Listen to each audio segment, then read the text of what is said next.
It's a smile, it's preparing. I think they're better at this.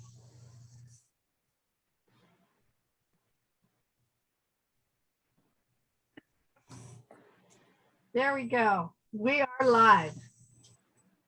Hi. How are you doing? I'm good. I got my coffee.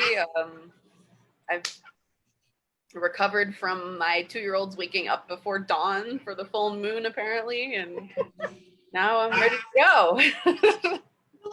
How does the full moon, since we're talking about the full moon, how does the full moon of abundance, the harvest moon, with the fact that what kind of abundance does your daughter give you besides waking up before dawn? Oh, I think she's just full of lunar energy. Personally, she actually has a Pisces moon. She was born with a Pisces moon, and that's what this full moon is a Pisces full moon. But yeah, that double whammy of abundance. I mean, if you don't know what abundance of energy is, have a 2-year-old or have a 2-year-old wake you up at 4 in the morning or 3 in the morning, because if you could bottle that energy, that abundant sense of energy that a child has, is you'll understand what the abundance of this full moon is. So I gotta say, it's so I love talking to you. I love hanging out at the center and talking to you because you use your astrology in some really great ways for your own personal life. Do you use it for your daughter to understand your kids? Yeah, I mean, I really believe astrology should be used in a practical application in your everyday life, because I mean, even in the ancient times, that's what it was intended to do. It wasn't just this sort of spiritual woo-woo thing. Astrologers really were key to life's secrets and bringing that into, everyday use. People were going to astrologers to ask them, is my wedding going to work out? Or, is my, am I going to be facing major crises in the next few weeks? Or how do I learn how to be a better employer? Or, what's my relationship with the local community or the king or whatever? So they were kind of like this real practical application of life's unknown answers or unknown questions. And so I think that we can use that in modern day as well. Obviously, we have so much more technology now. We have so many more answers and ways to answer our questions. But I still think that astrology can be used with your relationships and with parenting your own kids, because you're able to look at their natal chart and really see things that maybe weren't so apparent, and things that you have, questions about. And now my 2-year-old's knocking on the door. She's like, she knows, I swear. Let me in. Yep. Bless her heart. Mom. I told her one time, I said, Mom doesn't live here anymore. I'm checked out. Yeah, we're human. Yeah. Well, let me ask you, because I love astrology. It's mathematical. It's the language of the universe. I know that I was reading something the other day that the outer planets, because we didn't have great telescopes, okay, were that they said that it's just stupid to do astrology because now that you've added the outer planets, it changes everything up. But yet I was looking at the documentary Mysteries of Chaco Canyon, and they had celestial alignment. So did the Druids. So obviously, when life was pure, I'll say that, where we weren't so convoluted with trying to get the economy our way and our political views our way, we looked at it a little different. So if you're taking a child, let's say you're taking your 2-year-old and you put it up against, not Lily, because, what if she was Lily's age? Would and the same thing. So would it be a different action? So do you see what I'm trying to say? So here's the baby at 2, and let's say she's 15 as well. Would you read the chart the same way? I mean, would it relate the same way? You know what I'm trying to say? Because it would be different because they're in different places. Right, right. And so the chart that you're born with is kind of the promise of your life and how it's going to unfold, how it's going to lead you in different directions and present challenges, present areas of your life that are going to be supported. And so it's not like a snapshot of what's happening currently. So it's just a snapshot of what the day looked like when you were born. And so yes, you're going to have a different reading of the chart at every different age, because the chart is going to be activated in specific areas as the person grows, as they start having their, returns, as the planets move back to the places that they were in the same spots in the natal chart. So people are going to start experiencing that and understanding that on totally different levels as they go through their life. I mean, a baby is still learning who it is. We're all still learning who we are all the way through our lives. But you can kind of see as the baby grows up, as the child gets older, it starts to encounter the different planets in its chart as it's gaining more consciousness, as it's sort of understanding where it fits into the bigger picture. And yeah, when you're a parent, you can look at the baby's chart, you can look at your child's chart, and you can see things that they're not really conscious of yet. They're still learning that, they're still developing their personality, but you're able to sort of get a little peek into what potential they can grow into, also what struggles they're having, because they don't, you see a 2-year-old and you just see a terrible 2-year-old, you just see them having tantrums, or you see them struggling, or you see them loving a specific thing that you're like, why is this happening? I have no idea. Maybe they're just being out of control, or they're going through the developmental phase of being a 2-year-old. But you can also look at that chart and see, okay, it gives you a hint as to what is really strong, what is really prevalent, what energies are really becoming into focus for them. And that will give you a whole level of insight into your child's personality that maybe you kind of get a head start on it, because you don't see your child's personality really developing into their mature self for years. So does it make it easier on you as the parent?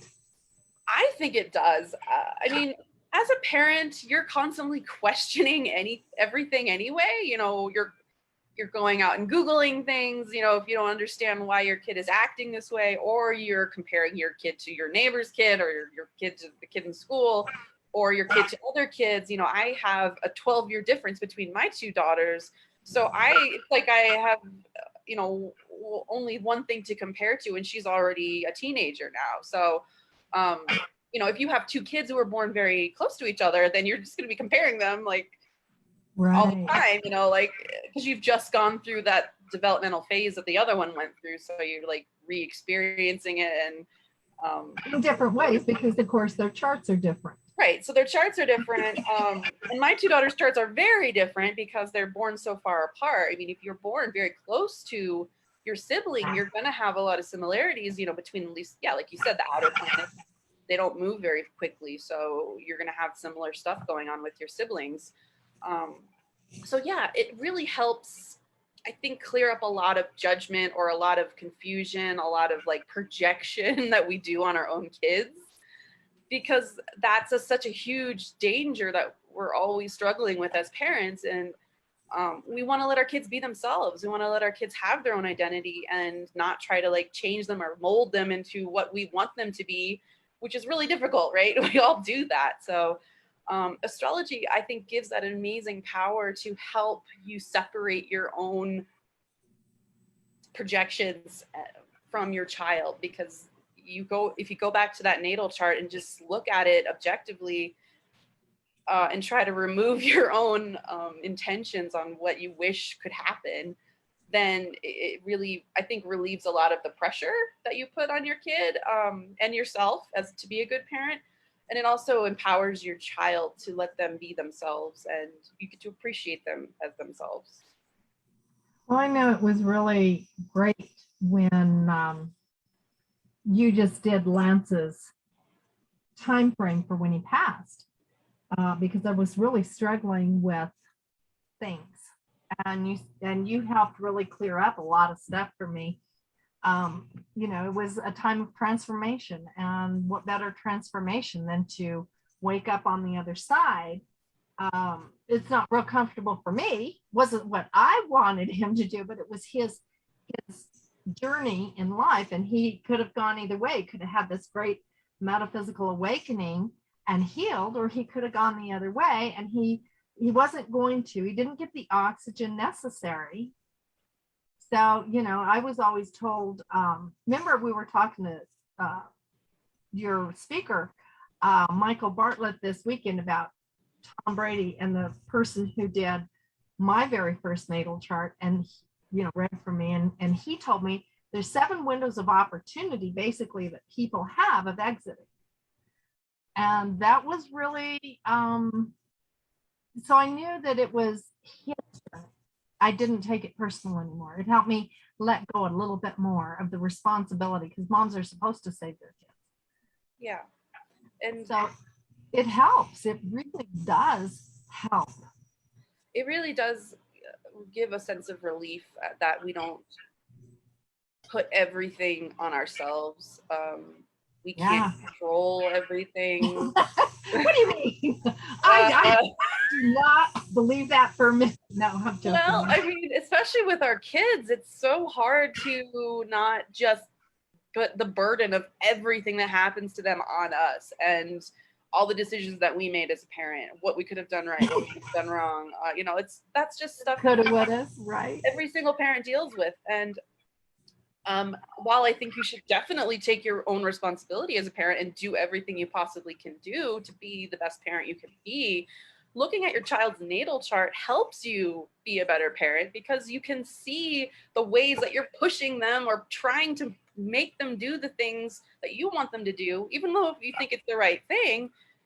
You can see that there may be a way that they're not going to be that way. They're not going to respond to some aspect of how you're trying to parent them, because the way you think a child should be is not the way they think they should be.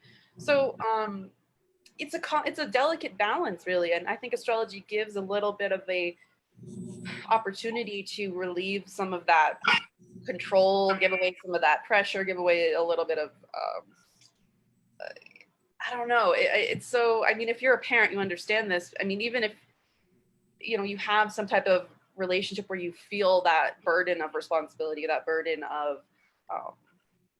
I have to control this, I have to make this the best thing. I mean, wherever you have a lot of the Capricorn and Virgo in your chart, that's a lot of like, we have to make this work, or we need to direct this in the the best possible way. So yeah, and I mean, I have 2 daughters. Or no, what would you want to say? No, I'm listening. Okay, well, for example, my youngest daughter, she's 2.5, and her chart is this. I've never seen a chart so compacted into one side of the chart. A lot of I mean, you have a pretty compacted chart too, but this chart really that means she's going to be focused in one direction. Yes. So that's the beauty of looking at a chart, is you can tell where, if you're going to be spread out over many different areas of your life, where you're going to be sort of dabbling and doing this and like being kind of a generalist, which is very much my chart. I like to do lots of different things, but some people's charts are so focused in maybe just one quadrant of the circle. There's 4 different quadrants in the house systems. And some people just are in one quadrant, and that's my 2-year-old. She's just in one quadrant, and that's I can see that about her personality. She's so focused on doing the thing. She's the most independent, and I know all 2-year-olds are independent, but compared to my oldest daughter, she's like a whole other level.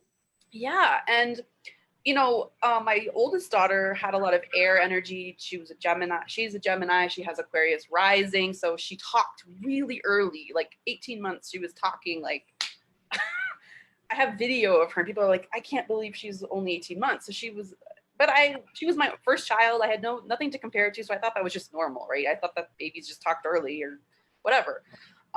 My second daughter, is so much about the tangible world, about sensory experiencing, going out and doing it. She's so focused on wanting to do the thing, but never is asking me for help, never is like talking to me about what she wants to do. So her language is definitely not as advanced as my older daughter's was. So I was worried about that when she turned 2. I was like, oh my gosh, she's not really talking much. She's not like speaking in sentences like my other daughter was. And and we have her in speech therapy now.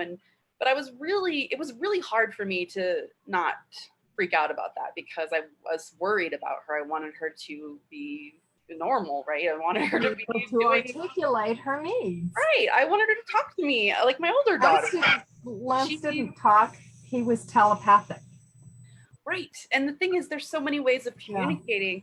You need to look at that in your child's chart. And I was like freaking out about it before I even was really digging into the chart. I'm like, you're a freaking astrologer. Why are you freaking out about this? Look at the chart. It'll help you. So I did. Put your business hat on, Mom. Like, we don't help ourselves sometimes. We just help other people. But anyway, so I'm looking at her chart. And my youngest daughter has no air at all, anywhere. It's just earth, fire, water. That's it. And I'm like, of course she's not an early talker. She's not going to be blah, blah, blah, blah, blah, blah, like my Gemini daughter is. She's going to be learning about the world through doing things, through experiencing things, through making her own decisions and not asking for help. She's just going to do the thing. And I just have to be there in the peripherals to make sure she doesn't get hurt or make sure she, stays safe and let her explore the world her own way and not force her to talk to me. I'm always trying to get her in her face all the time and what are you doing? How do you tell me what you want? And she was just like, leave me alone. I want to do my own thing. So it really helped. Look at that. From a metaphysics point of view, what we've done and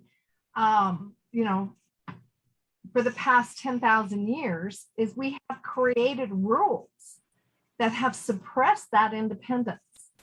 And so when we get a child who is that independent, if we don't handle it correctly, then that kid's going to go off on their tangent a whole nother level.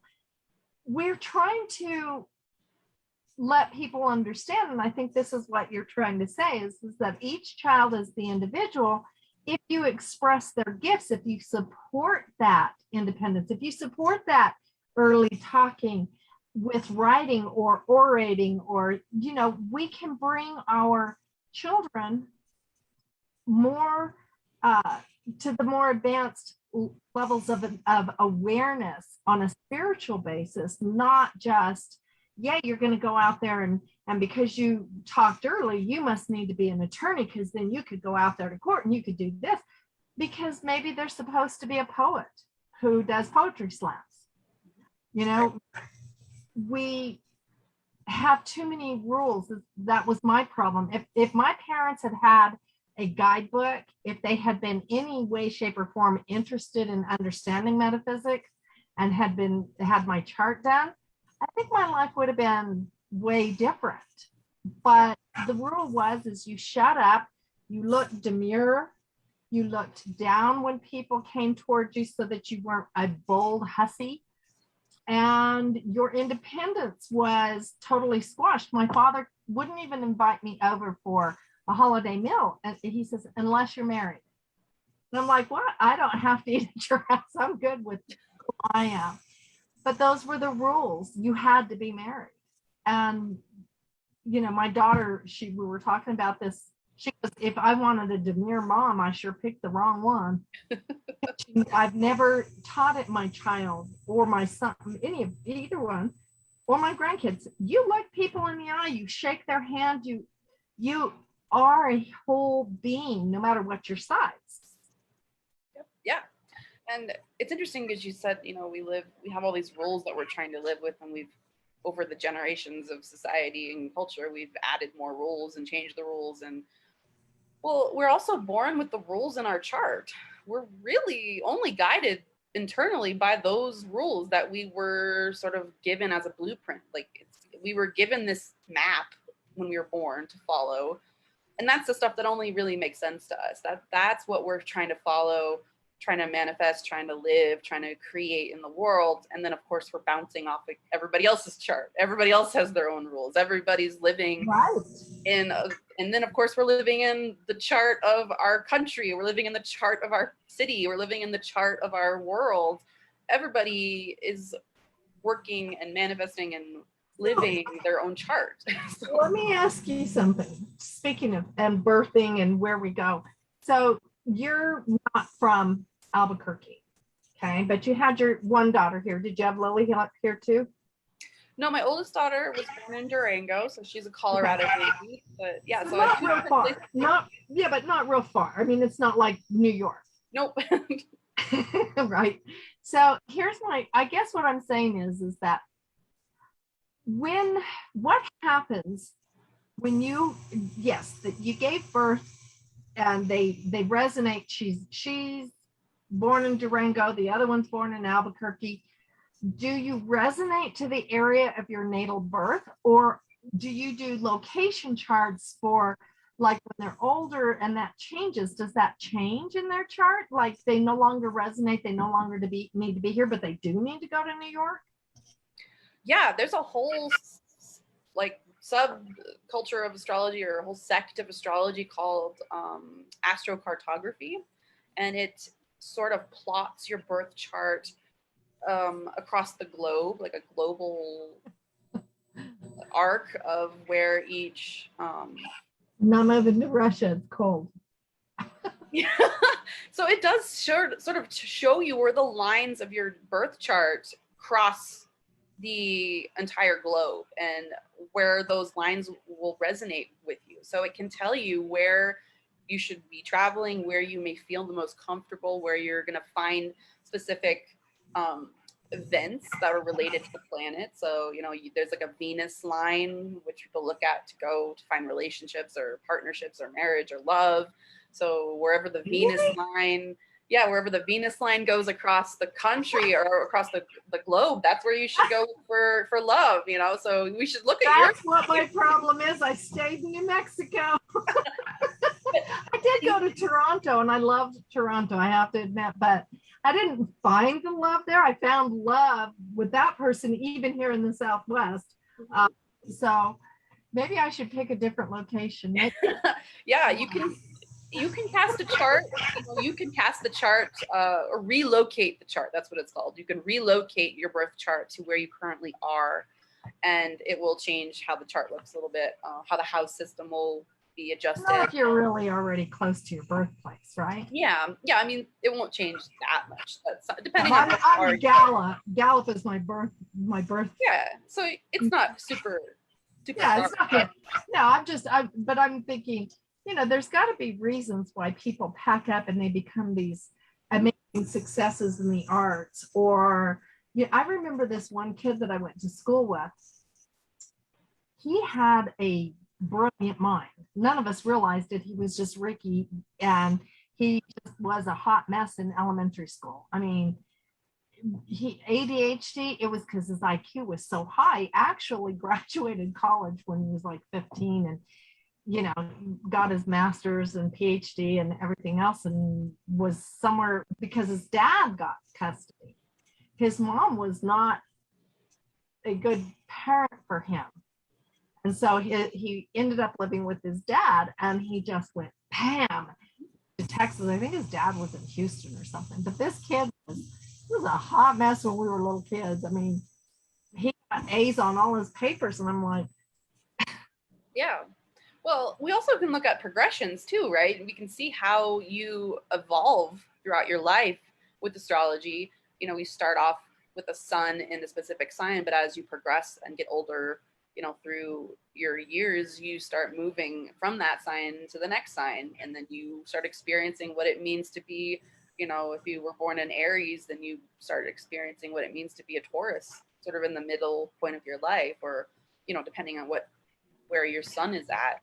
So it is kind of like an evolution of the chart. You can look at the chart in many different ways. Yes, you can progress it forward to see where you're going, what's changed. Because we're not born the same person we were when we were 2. Or we grow, we mature. Right. Well, and I think that the parenting makes a big difference too, how open the parents are. I think the hardest thing in the world to be is a parent who walks in with the society rules, and if they're not going to be. I remember, and I'm going back to Ricky again, he went to church with us. It was probably one of the last times I ever went to Baptist church.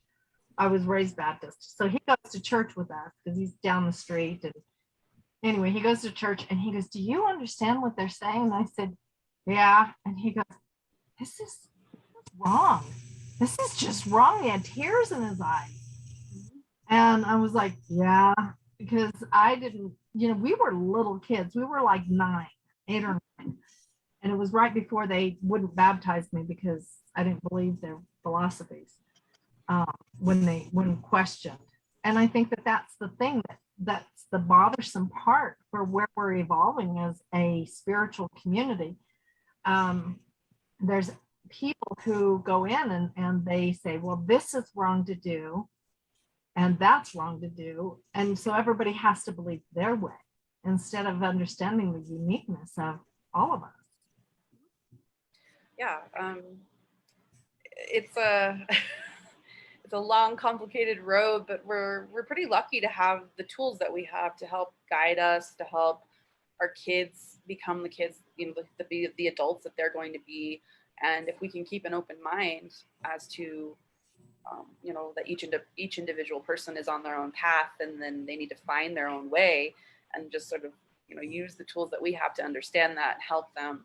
I do the same thing with my clients. As I don't believe astrology be there to just like dictate what your life is going to be like. It should be there as a tool to help you find the right path, find where your strengths are, find where your weaknesses are, where you need to focus, and just have more awareness about that, because the awareness is really what helps you step back and stop being so rigid about how it should be, what are the rules that are blocking me or trying to make me into somebody I'm not, or what am I doing to the people in my life based on the rules that I have.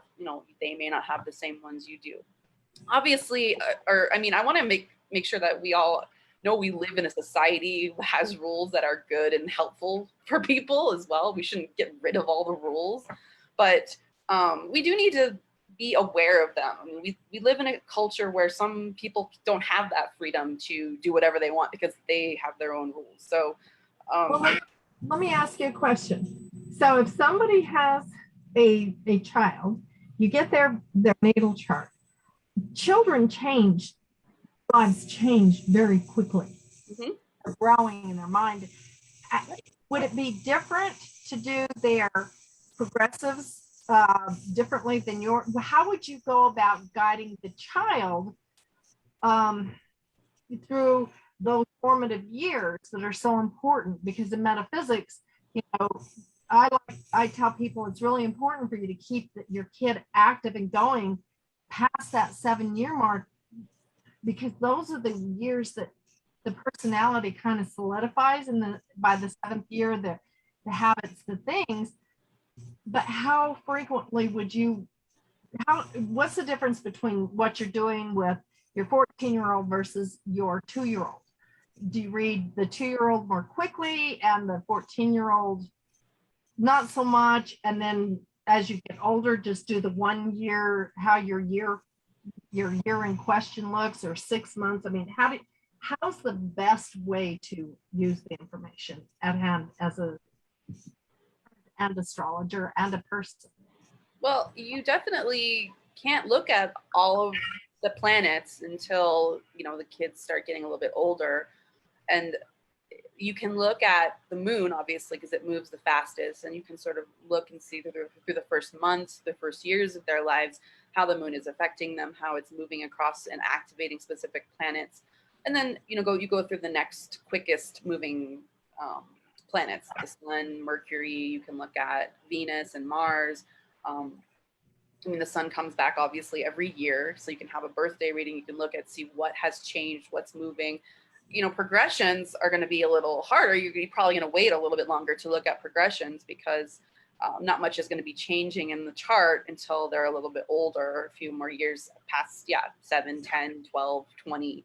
Those are going to be more useful in the other years. I think looking at the natal chart is going to be the most helpful with a very young child, to see what the potential is, how their learning style is. You can look at where their Jupiter is. You can look at their third house. You can look at specific areas of the chart to see what's going to be developing and where they're going to be strongest, where they're going to need extra help in their natal chart, as what's going to be potentially unfolding, and where you can sort of stand back and let them. I mean, you should always stand back and let them develop the way they're going to be developing anyway.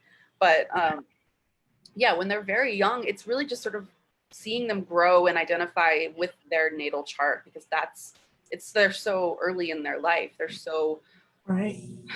They're so new that they're still understanding who they are as their identity. So as they get older, you can start seeing what's being activated. So when the outer planets are moving, you can sort of see where the squares and the oppositions are going to start happening every few years. And then you can see how old they're going to be, and where that activation is going to happen in their chart, to see what issue is going to be coming up that you can help them with.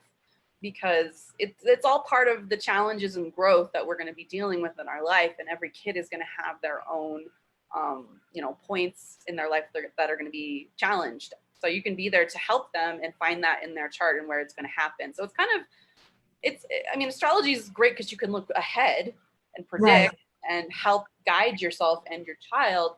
But we also have to let things happen on their own as well. I mean, I always think that we need to be really ethical about looking at our child's chart, because the temptation is also there to try to, I don't know, force them or create something out of that chart that you want. And we still need to remember that they're human beings and they need to discover. And they have their own soul journey. Right.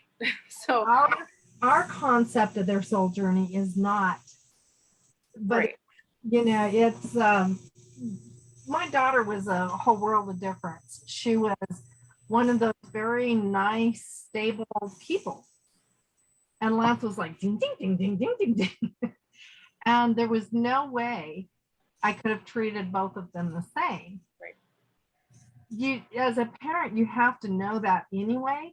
And they go second child syndrome, but second child, they were 6 years apart.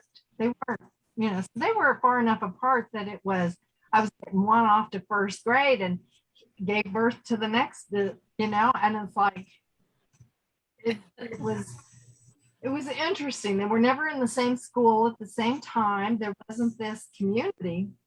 I think that it also was a difference in who I was as a parent, because I was a young parent with my daughter, and I was much more mature with my son, and things that bothered me when she was young, and probably I traumatized the hell out of her for, is a whole world of difference than the parent I am now. And I think, you probably have the same experience, because the first child gets the rules. Yeah.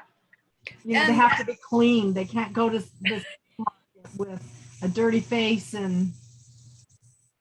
Right. And we just talked about this at the talk with Michael Bartlett on Saturday, is your birth chart is just a transit that happened to your parent.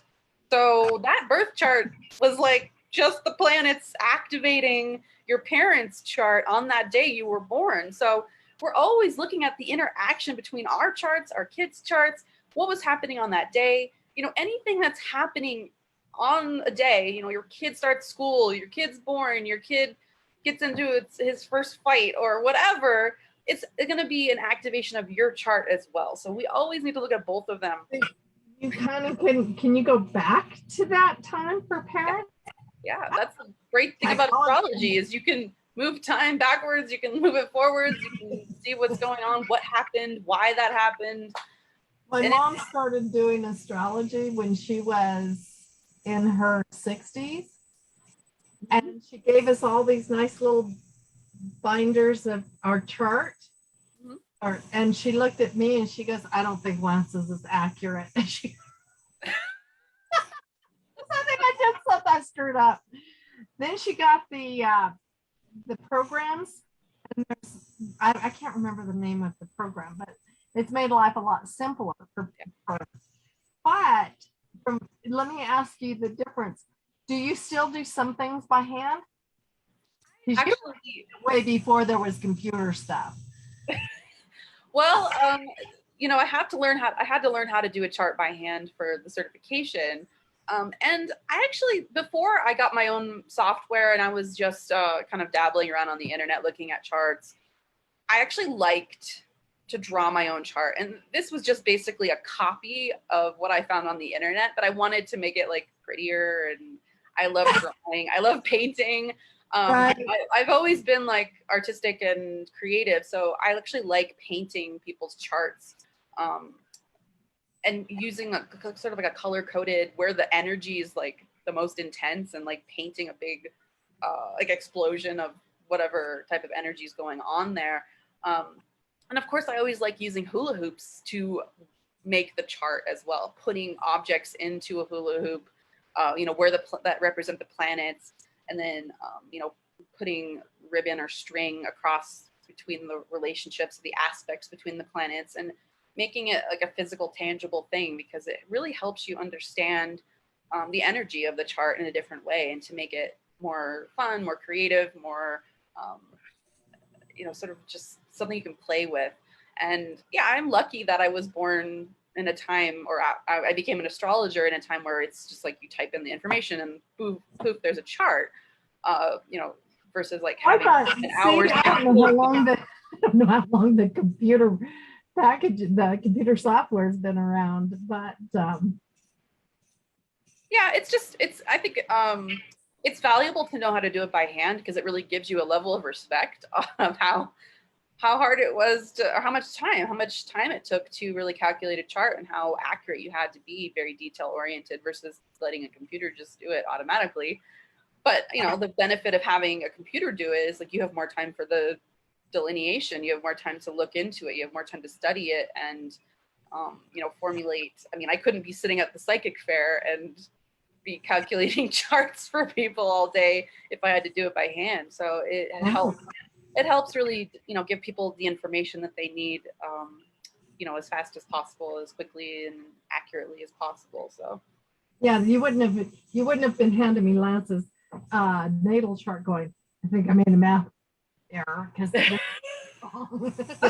yeah, right. She was really comfortable, but I have to tell you, the one that told me I had a Sag rising. And so she had mine wrong too, because I'm actually a Capricorn rising. But for years I was like, I'm Sag rising because my mom told me to. So I went and I actually had my chart done. He was like, yeah, no. Yeah, well, I mean, and that's okay. It is what it is. I gotta admit that after I read what a Sag was versus a Capricorn, I kind of wished I was that Sag. Right. I mean, there's a lot of like angst that we have when we look at our charts. Our charts, I love that our chart makes us feel seen in a way that nothing else ever does. But at the same time, it really points out the glaring things that we may not be happy with or uncomfortable with. So, well, I really like the fact that finally my life made sense to me. Yeah. It was like, oh, so I come by these thoughts naturally. Yay! Mm-hmm. Yeah. I'm the crackpot in the weirdo zone, and I'm okay with that. But now I know why I'm the crackpot in the weirdo zone. Yeah. Yeah. My parents had had done this, my life might not have been so, well, it was interesting. But I think you're right. I think it's really important for parents. Yeah. If people wanted to get this done, would it be a good idea for them to do it for Christmas?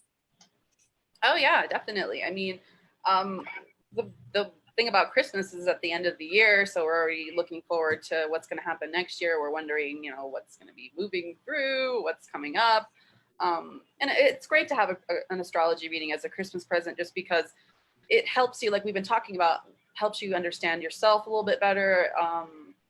At the end of the year is kind of a melancholy time. We're looking back, we're also looking ahead. And it does give you that sort of warm fuzziness that you get at Christmas time. You really, and I mean, it's this idea that you get when you feel seen by your chart, when you finally understand, oh, that's why these things happen to me, or oh, that's why I feel this way when this comes up. I mean, think about that feeling you get of acknowledgement or acceptance or realization, and think about how your kid is struggling with things like, why are things happening to me? I don't understand. And just try to help them, try to give them that same acceptance that you have felt when you see your chart.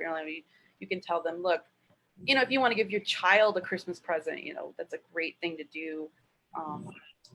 So they can sort of, obviously you're going to want to give them an older child a present, so they can have a little bit of conceptualization about themselves. But I had a client whose child's going off to college she was starting college this fall, and it's a great time to get an astrology reading. It's a great time to sort of see what has happened in my life with my parents as a child, and now where I'm going to go as an adult. So and of course, you can think about that as phases of any point in your life. Astrology readings don't get old ever. They just give you more information. I think they just get better because you just have more information to look at, more history under your belt, and more, just universal awareness about life in general. So it really is a great time to do it, no matter, really how old you are. So are you doing your full moon circle?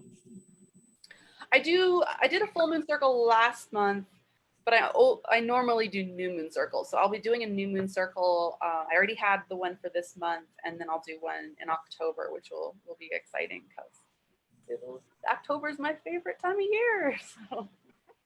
Well, I think because personally, I think a lot of people, because it's we come for our spiritual review, but that's a story for another day. Right. That's not astrology, that's other stuff.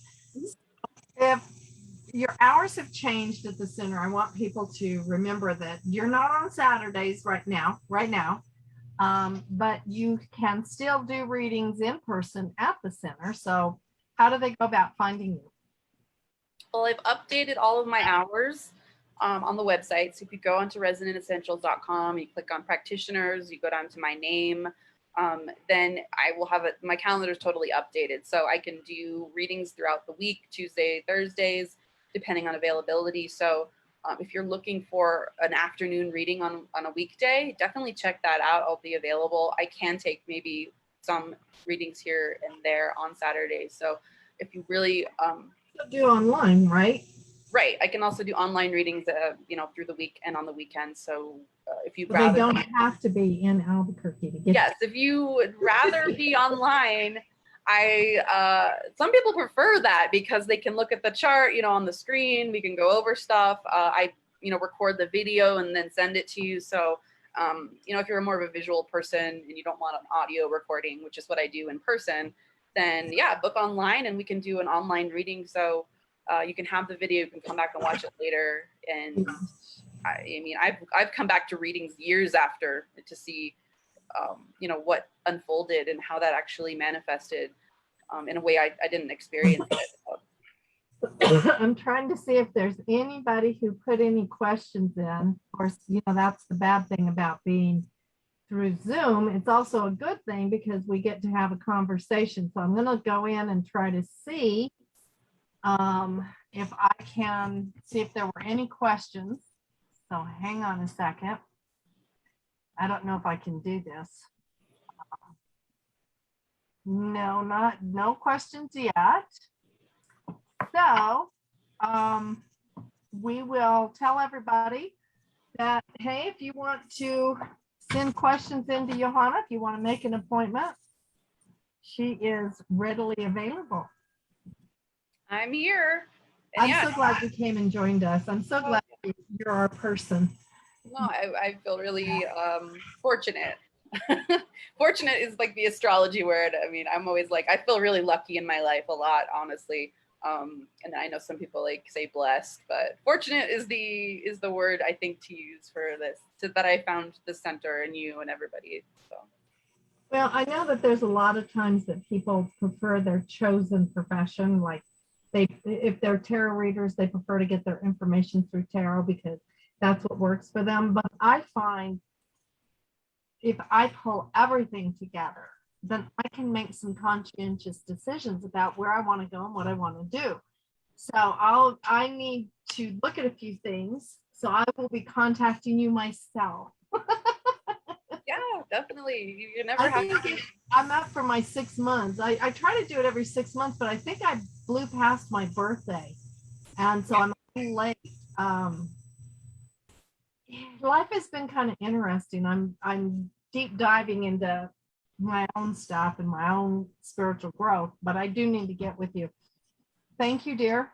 Thank you. I really had fun talking, and I love to be connecting with people through our group and at the center. And thank you for the opportunity. Have to have you do. Oh, and don't forget, your astrology group meets on the 3rd Saturday of every month. So people, if you want some information from all the astrologers giving conversations, it doesn't matter what age or experience, right?